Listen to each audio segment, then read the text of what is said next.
Welcome back. Last time, we saw what scribes and carvers did to cover up their hieroglyphic errors, and how one example of recarving led to support for the ancient astronaut theory. But we also learned the ancient hieroglyphic names for some important sites in Egypt. Let's go over the homework that included those names, starting with the 3 hieroglyph to English sentences. Our first one looked like this. You'll remember I gave you nonverbal sentences, sentences where some form of the verb to be is understood, so you had to supply that. Let's take it a word at a time. What's our first word? Yes, Osiris. Next? Yep, it's the owl, which means in or of or from. But here it's pretty clear. It's in, because of what follows. It's Wea, the sacred boat, which ends in the boat determinative. Beneath it, we have our suffix viper, so it must be his sacred boat. That's followed by another owl in. Now last, what's the place name? Yes, Abydos, which is appropriate. Abydos is the burial place of Osiris and his sacred city. Now, to complete the sentence, we add the verb is, and we have Osiris is in his sacred boat in Abydos. Good. Let's do the next sentence. Again, it's a nonverbal sentence, so we'll supply the is or are later. What's the first word? Yes, Amun. What's next? It's the neb sign, and here it certainly means Lord. All or every doesn't make sense. Next, we have our owl, and here it will mean of, since what follows is Wasit, Thebes. So if we have to supply the verb, we have Amun is Lord of Thebes. Let's do our last hieroglyph to English sentence. We recognize the name Hathor right up front. Now, she too is followed by a neb sign, but beneath it is a feminine loaf T. So it's not Lord, it's mistress. Mistress of what? Well, we see the Iunu pillar and the town sign, but we have the feminine T. So it isn't Heliopolis, it's Dendera, where there's a fabulous temple dedicated to Hathor. Note that here we didn't have the owl for of, as in the of Dendera part. I just wanted to show you that it's often omitted. We have to be flexible when translating ancient Egyptian texts. This isn't German or French. You're doing well. Now let's translate the one sentence we had to do from English to hieroglyphs. Tutankhamun is Lord of the Red Land and Black Land. Again, I asked you to translate it as a non-verbal sentence. So we begin with Tutankhamun. I think because you understand how hieroglyphs work and what they mean, it's easier for you to remember how his name is written. Since he's a king, we know his name goes in a cartouche. But we also remember that because of honorific positioning, the god's name always comes first in writing. So we start with Amun. Then we have the Tut part, followed by Ankh. We also know that the word Tut means image, and the Ankh is life. So the name means the living image of Amun, or something like that. That makes it easier to remember. Okay, we have the Tutankhamun. Now we just need the neb sign for Lord, and now we can put in the owl for the of, if we like, or leave it out. Let's leave it out. So next is Red Land.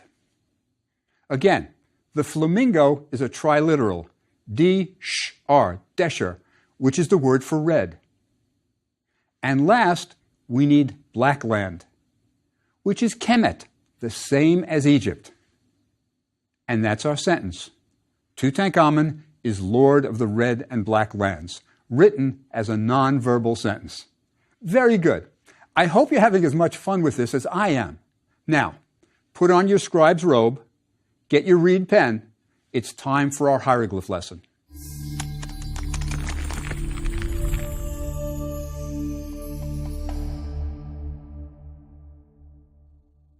I'd like to show you a few more names of places in the ancient world mentioned in Egyptian texts. Then we'll use these names to discuss differences between inscriptions on temples and tombs. Then, at the end of the lecture, we'll translate some inscriptions in a tomb. Let's start with some foreign lands. One of the most famous monuments in all of Egypt is Queen Hatshepsut's mortuary temple called Deir el-Bahri. That's Arabic for place of the northern monastery, because in early Christian times, monks built a monastery there.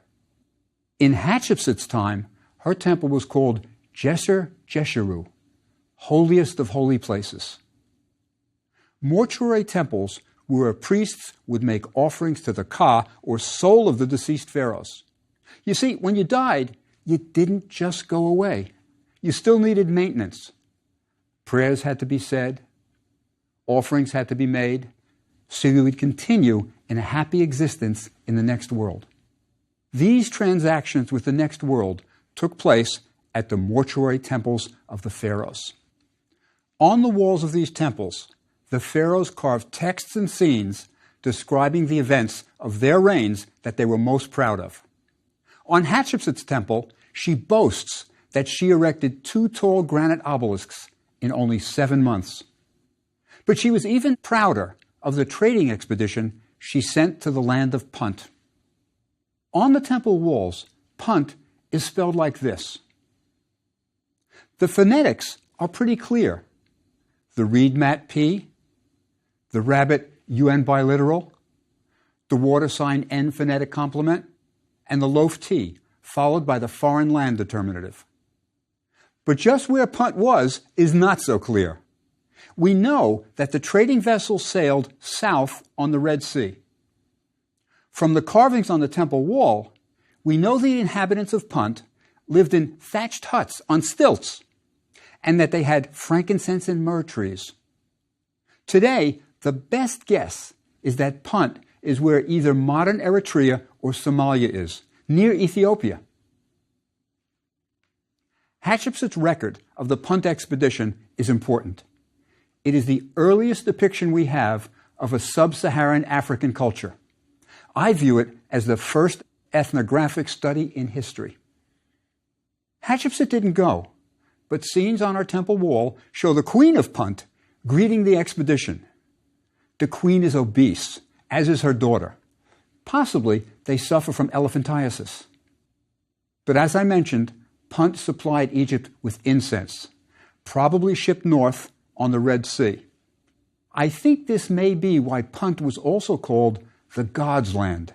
Incense was what the gods loved to smell. But now, Egypt's ships are in Punt, and Hatshepsut has a plan. She's smart. On the temple walls, we see Egyptian sailors loading incense trees on board, their roots protected in baskets. Hatshepsut will grow her own incense back in Egypt. Indeed, on the walls of Deir el-Bahri, she proclaimed, "I made for my father Amun a Punt in Thebes," meaning that she had frankincense and myrrh trees growing there.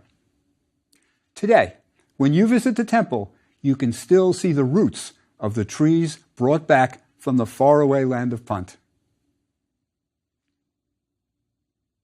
In almost every mortuary temple, you'll find place names on the walls.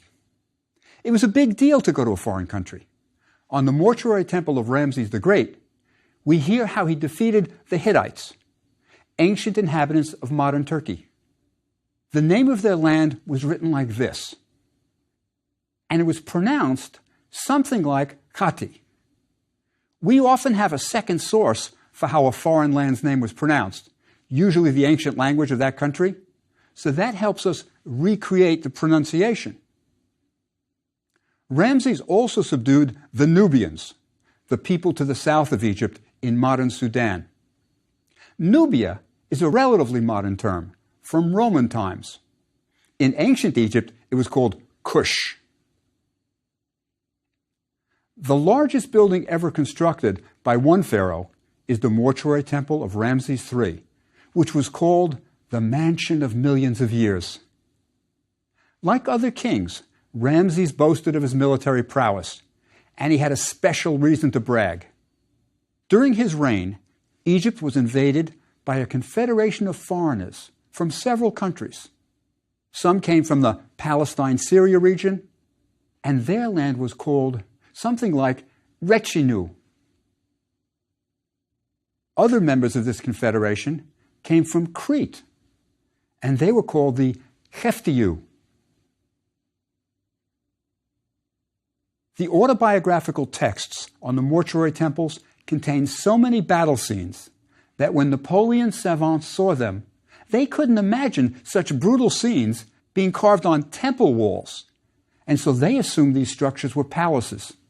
In the Description de l'Égypte, the mortuary temples are always called palaces. Now, for a non-battle-related foreign land. Do you remember where the chest containing the body of Osiris washed ashore? Byblos, modern Lebanon. This is how it looked in hieroglyphs. The hieroglyph that looks like a spitting fish is a K-A-P triliteral. The word was pronounced something like Kapni. Now, that's enough for foreign lands. Let me give you the name of a very important city, Memphis.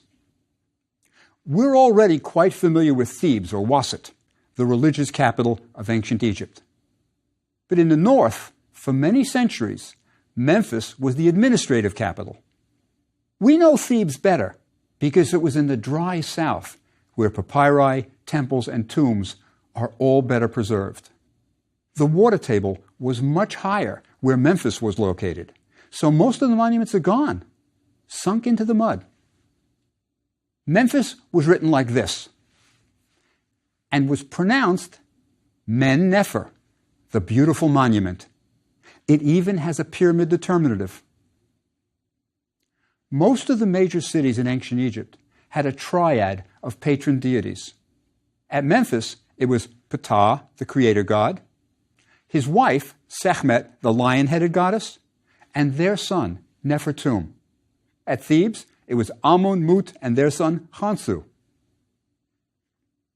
Let me give you just one more place name, this time a temple, Karnak, and then we can talk about temples and tombs a bit. It was pronounced Ipitsuit, the most select of places. The throne hieroglyph also meant place. The name suggests that Karnak was the most important of all the temples in Thebes. Karnak is a good starting place for a discussion of temples. It is the biggest of them all. To be accurate, Karnak isn't a temple.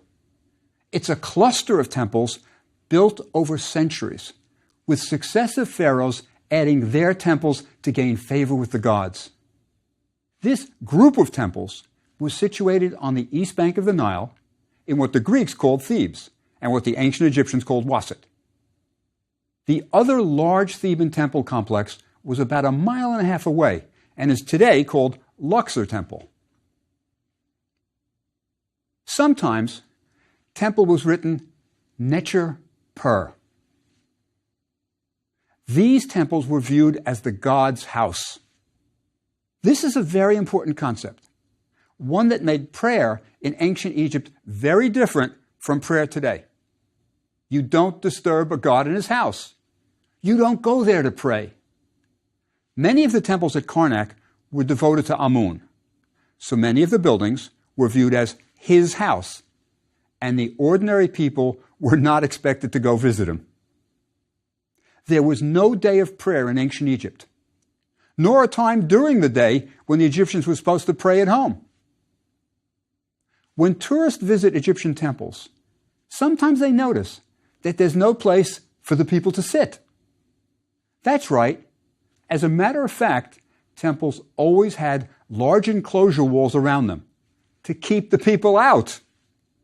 Prayer was the business of the priests, and it was better to leave it in the hands of the professionals. The temples on the east bank of the Nile have religious scenes carved on their walls. The pharaoh is shown making offerings of beer and wine or incense to the god. Priests are shown in procession, carrying the cult statue of the god. There are a few autobiographical texts on these walls. Those are on the pharaoh's mortuary temples on the West Bank. This is where we get biographical material on Ramses the Great, Ramses III, Queen Hatshepsut. Both kinds of temples were for worship. After all, the pharaoh was a god, especially after he died and joined the other gods. Although Pharaoh was a god, he wasn't on a par with the gods who were in the next world. That's why he had to make offerings to them, please them with gifts after a military victory. He wasn't in the same class as Amun, Ptah, or any of the others in the Egyptian pantheon. While temples are places of prayer, tombs are places of burial, and this obviously affected what texts were placed on the walls. In the tombs, we have prayers for the dead. To a great extent, the prayers and traditions of the funerary cult of ancient Egypt were established during the Old Kingdom and remained relatively unchanged for 3,000 years. Things did not change quickly in Egypt. From the Old Kingdom on, there was a standard prayer for the dead called the 𝀁Decoding.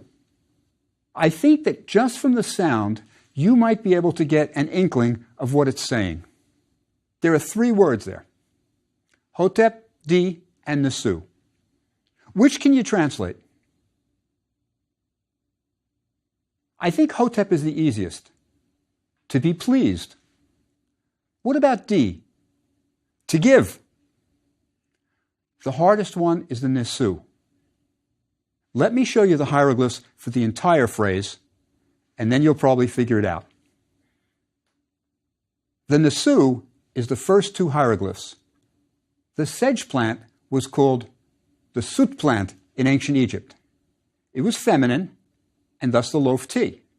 Later, it became synonymous with the word for king, as in king of Upper and Lower Egypt. And thus we have a non-feminine word, king, with a T in it. The T is usually not pronounced. The word for king comes first because of honorific placement. The next hieroglyph is our Hotep sign, and usually it means to be pleased, but here it really means an offering, the thing that pleases the gods.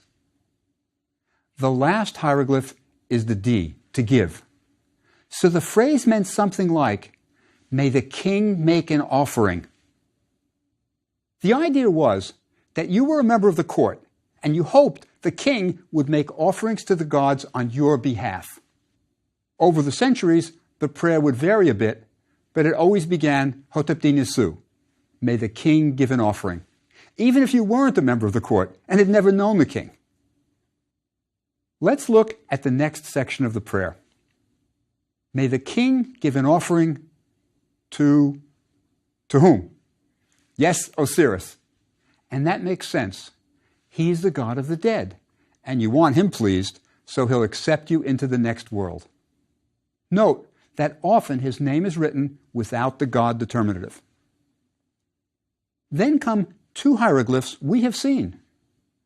The Netzer flag, which means God, and that's followed by the A hieroglyph, which means great.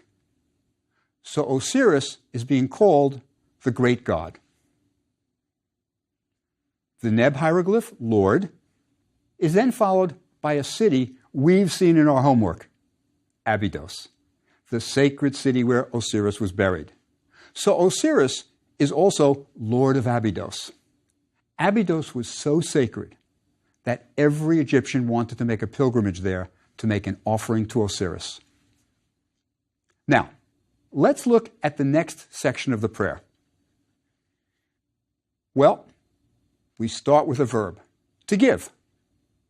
Then we have the suffix pronoun viper, so it's he gives.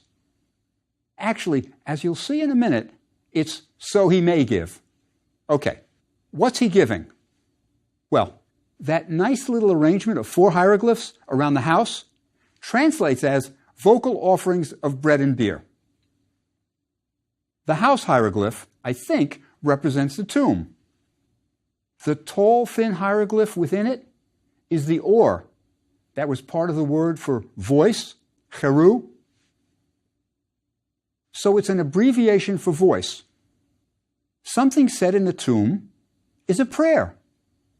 Also, the reason it's a voice offering is that you didn't actually have to physically offer the things. You could just say it, and it was so. Now, on the left side of the oar is bread, and on the right, a jug of beer. So it's a voice offering of bread and beer. It's like when we say meat and potatoes to mean food. This combination of 4 hieroglyphs is called a pertcheru, a voice offering. Now, let's see what other offerings are there. The next 2 are easy. They're ideograms, oxen and fowl. The loop of a chord is an SHS biliteral and means alabaster. So one of the offerings will be alabaster jars of oils. The other hieroglyph, what looks like 2 vertical poles, is supposed to be a strip of cloth with fringes, and it's a kind of shorthand for clothing. The full word was pronounced menchet and was written like this. So far, we have, may the king give an offering to Osiris, the great god, Lord of Abydos. May he give a voice offering of bread and beer, oxen and fowl, alabaster and clothing. Now for our next line of the prayer. The first word we know, chet, which means thing. That's followed by neb, which can mean all, every, or Lord. Since it's following thing, it probably means all or every. I bet you noticed the loaf T under the neb sign. I also bet you realized it's there because chet is feminine and the adjective all has to agree with it. Good. What's our next word? Yes, the nepher sign, meaning good or beautiful. Here I think good is the best choice. You'll see. The next word is one of my favorites. It's a monogram, a word made up of 2 hieroglyphs conjoined like Siamese twins. Monograms appear occasionally, and you can usually figure out the meaning. This one is a water jar on top of the foot B. The word was pronounced wab and means pure. There was an order of priests called the wab priests. If you wanted to write wab priest, you just put the man determinative at the end. A wab priest is a man who purifies. Since the deceased is now a god, everything he ate, the offerings, had to be purified. As part of the wab priest's duties, he would purify the altar on which the offerings were placed, the food, the dishes containing the food. Everything had to be pure. This was done by pouring water over everything while a prayer was recited. Okay, what's our next word? Yes, ankh, to live, or life. We'll decide which one later. Next, yes, netcher, the flag, meaning God. Okay, next, im. That's the word for therein. Let's see how to translate this section. We'll get a running start at it by going back to the beginning. May the king grant an offering to Osiris, the great god, Lord of Abydos. May he give a voice offering of bread and beer, cattle and fowl, alabaster and clothing, all things good and pure upon which the god lives therein. When we translate, we usually leave out the therein. We really don't need it in English. You're doing very well, but you're not done yet. There's one last section of the prayer. What do you think the first 3 hieroglyphs say? It's good to remember the context. It's a funerary prayer. Also remember what came just before. A list of offerings. So, of the first 3 hieroglyphs, I think the ka biliteral, the upraised arms, stands out clearest. It's the word for soul. So the phrase will be to the soul of. The next word is imachi, the venerated one, the deceased. And then we get his name. Ramses, with a God determinative indicating he's dead. This Ramses isn't the king. He's a commoner. That's followed by an epithet we have seen before. True of voice, meaning he's deceased, and the gods have declared him truthful, worthy of entering into the next world. Once again, let's read the entire prayer. It's good practice. May the king grant an offering to Osiris, the great god, Lord of Abydos. May he give a voice offering of bread and beer, cattle and fowl, alabaster and clothing, all things good and pure, upon which the god lives, to the Ka of the venerated one, Ramses, true of voice. This prayer was probably recited millions of times in front of tombs throughout Egypt. The actual burial was always below ground, but during the Old Kingdom, the superstructure built on top of the tomb, what we call a mastaba, was really more of a chapel than a tomb. The Hotep Nesu was intended to be recited every day for eternity, so the funerary cult became big business. If you were wealthy, to ensure that offerings would be made after your death, you might set aside an acre of land and deed it to a special priest who said such prayers. These priests were called Ka priests. Remember our old word for priest was hemnetcher? The Fuller's Club hem means servant, and the flag is God, so a priest is the God's servant. The hieroglyphs for Ka priest are hem Ka. As you can see, it means the servant of the Ka. The plural was hemuka, servants of the Ka. The U ending marks the plural form. See the 3 strokes under the man determinative? That tells us it's plural. So these Ka priests would make the offerings at the tomb every day. And as long as they did, they could farm the land deeded to them. This could pass on down to the priest's descendants as long as the descendants said the prayers. So you would get families with many generations of Ka priests. Kind of like what we have today, with families who for generations have run funeral parlors. Because of a remarkable discovery made by the Metropolitan Museum of Art in the early 1920s, we know quite a bit about the life of a Ka priest named Hekanacht. The name is 2 words, Heka, meaning ruler, and Nacht, which is mighty. So our Ka priest name means the ruler is mighty. The Metropolitan's excavation team was working across the Nile from ancient Thebes in the area of Deir el-Bahari, where Hatshepsut built her famous mortuary temple. Centuries before Hatshepsut's time, the nobles of the Middle Kingdom were carving their tombs into the cliffs in the area. And this is where a wealthy Theban named Ippy had his tomb carved.